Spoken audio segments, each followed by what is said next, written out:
Alright students, today we are starting the new chapter, that is force and the law of motion. Okay, in this particular lesson we will be studying exactly what is causing that motion. Okay, in the last chapter we studied about the motion. Okay, different type of motion, that is uniform and non-uniform. Okay, and the units which we use in the motion, right?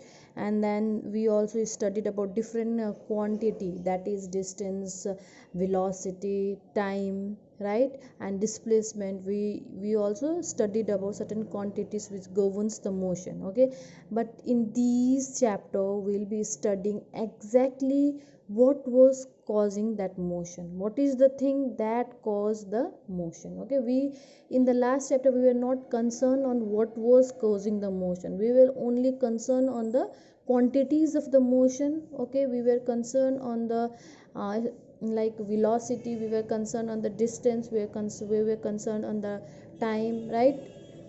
But here we are concerned on the what kind of force. All right, which force is enabling that particular body to remain in motion. Okay, so here we are coming with the chapter force. All right, you see here in the starting of the chapter it has been written that in the previous chapter we described the motion of an object along a straight line in terms of position, velocity, acceleration. We saw that such a motion can be uniform or non-uniform. We have not yet discovered what caused the motion, right? We have not discovered that. Why does the speed of an object change with time? Do all the motions require a cause? If so, what is the nature of this cause? Okay, in this chapter we shall make an attempt to quench all such curiosities. Okay, for many centuries the problem of motion and its cause was puzzled by both scientists and philosopher. But after whom the Galileo Galilei and the Isaac Newton, okay, they just after they discovered the force, okay, the approach of knowing the motion also changed. Okay, now you see in our everyday life we observe that some effort is required to put a stationary object into motion or to stop a moving object. We ordinarily experience this as a muscular effort and say that we must push or hit or pull on the object to change its state of the motion.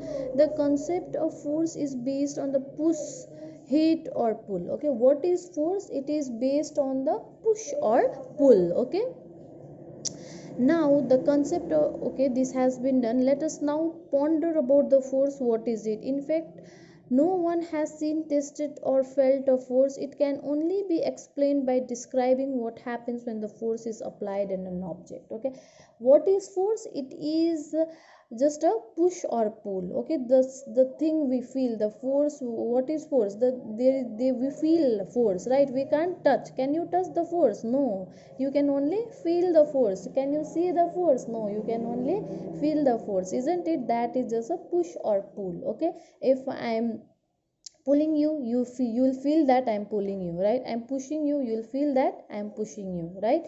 That is the force.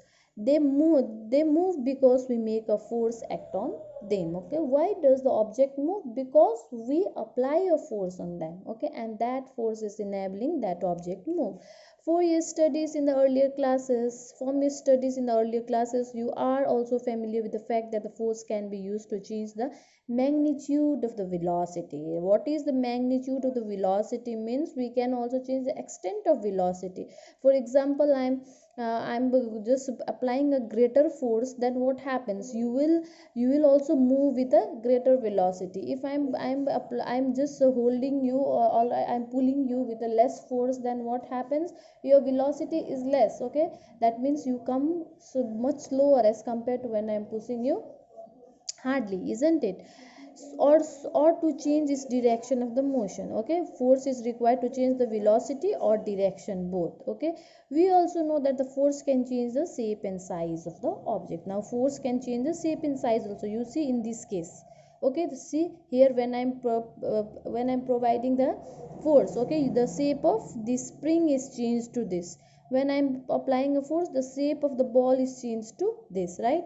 The shape also it changes. Now you see the ball of hockey, it is moving with the help of the force the girl is applying on it, see. And the trolley is moving because the boy is applying force on it. Okay, when you are pulling a drawer, what is happening? The drawer it open because you are applying a force, isn't it? Now balance and non-balance forces. Okay, we will be next taking up the topic balance and non-balance force. Okay,